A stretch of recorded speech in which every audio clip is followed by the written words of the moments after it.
Every day, I bear witness to immense suffering of Canadians in my daily practice as a general internist and palliative care clinician.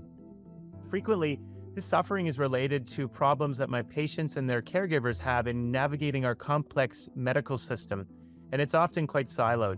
Too often, challenges in navigating our complex system results in repeated hospitalizations and time lost at home. Unless we do something to fix this, it stands to become an increasingly important and common issue as our population ages, and along with that comes increasing medical complexity and healthcare needs. It's these experiences that drive my passions to continuously try to drive and change to improve our healthcare system for all Canadians through my research, which is hoping to create and inform new health policy to find solutions to these issues. My goal is to build innovative research programs and care pathways that bridge these gaps between multiple patients and their multiple healthcare professionals in order to improve healthcare delivery. It's this pursuit and the people that I get to work with every day on these challenges that gets me excited to get out of bed every day and go to work. My research focuses on studying people with heart failure and the post-COVID condition, otherwise known as long COVID. These are two vulnerable populations of people with very high healthcare needs and complex medical issues. They require the support of multiple healthcare professionals and yet have limited access to some of these professionals like palliative care and other integrated models of care that can support their needs.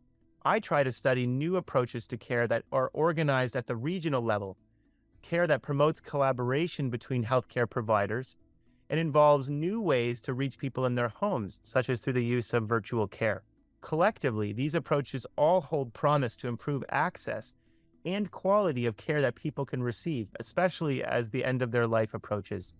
For example, one of our studies helps disentangle the effects of severe acute COVID-19 from those related to admission to hospital due to other severe infectious illnesses like influenza and a serious blood infection known as sepsis.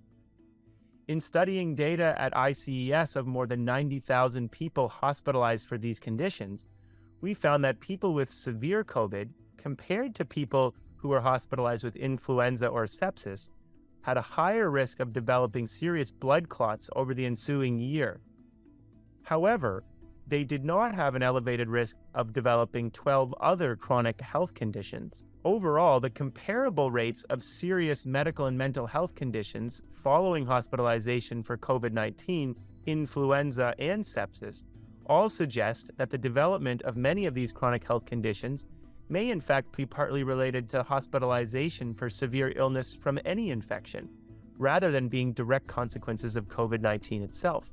Importantly, these observations do not diminish the long-term impacts of COVID-19 on populations and health systems around the world, given that there have been so many people hospitalized for COVID-19 and so many people who continue to experience long-term consequences.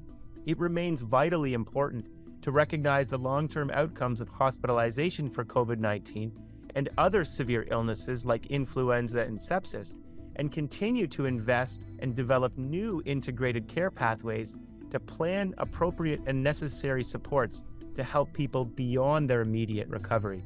Our initial pandemic strategies focused on delivering high-quality care to those with acute COVID-19. These efforts were thankfully generally successful. However, addressing the long COVID tail and its substantial impacts on our healthcare system and our citizens demands new clinical and health policy strategies to address its potential for long-term suffering. Here, we must recognize that the head of the pandemic often demands our immediate attention, but we must not ignore its long and deadly tail. Canadians need research that has the potential to improve the recognition and care of people with long COVID, and importantly, their ability to access equitable, high-quality care. Thomas Edison said that most people miss opportunity because it's dressed in overalls and it looks like work. Well, I believe we have a real opportunity and a unique moment in time in Canada to reimagine how healthcare can be delivered to ensure that a person gets the right care at the right time and in the right place.